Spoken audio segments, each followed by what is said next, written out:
അസ്സലാമലൈക്കും. Welcome to my YouTube channel. ഞാൻ ഇന്ന് നല്ലൊരു പനീൻ്റെ റെസിപ്പി ആയിട്ടാണ് വരുന്നത്. എല്ലാവരും വീട്ടിലുണ്ടാവല്ലോ മീൻ കിട്ടുമ്പോൾ. നമ്മൾ മത്തിൻ്റെ പനീനായിട്ട് റെസിപ്പി ആട്ടാ.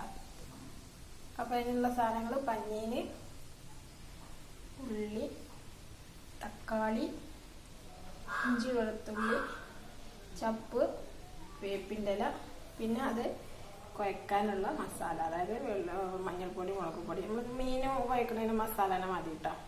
മഞ്ഞൾപ്പൊടി, ഉപ്പൊക്കെ ഇട്ടിട്ട് ഇതൊന്ന് കുഴച്ചെടുക്കണം. നമുക്ക് വെളിച്ചെണ്ണ ചൂടായി വരുന്നുണ്ട്. അതിലേക്ക് വേണ്ട സാധനങ്ങൾ ഇട്ട് കൊടുക്കാം കേട്ടോ. കറിവേപ്പിൻ്റെ ഇട്ട് കൊടുക്കുക, വെല്ലുള്ളി ഇട്ട് കൊടുക്കട്ടോ, വെല്ലുള്ളി ഇട്ട് കൊടുക്കുക, പച്ചമുളക്. ഇത് നല്ലോണം വാടണം. എന്നതിന് ശേഷം നമ്മൾ തക്കാളി ഇട്ട് കൊടുക്കാൻ പാടുള്ളൂ കേട്ടോ. നല്ല വാടട്ടെ. ചെറിയ കുട്ടികൾക്കൊക്കെ നല്ല ഇഷ്ടമാണല്ലോ പനീൻ. എല്ലാവർക്കും ഇഷ്ടമാണ്. ചെറിയ കുട്ടികൾക്ക് പ്രത്യേക ഇഷ്ടമാവും. എല്ലാവരും ഒന്ന് ഉണ്ടാക്കി നോക്കി. എന്ത് ചെയ്യുക, നമ്മൾ തക്കാളിയും ഇഞ്ചും വെളുത്തുള്ളിയും പാടായിട്ട് കൊടുക്കും. എന്നിട്ടൊന്ന് മൂടി വെച്ചതിന് ശേഷം വേവിക്കട്ടാ.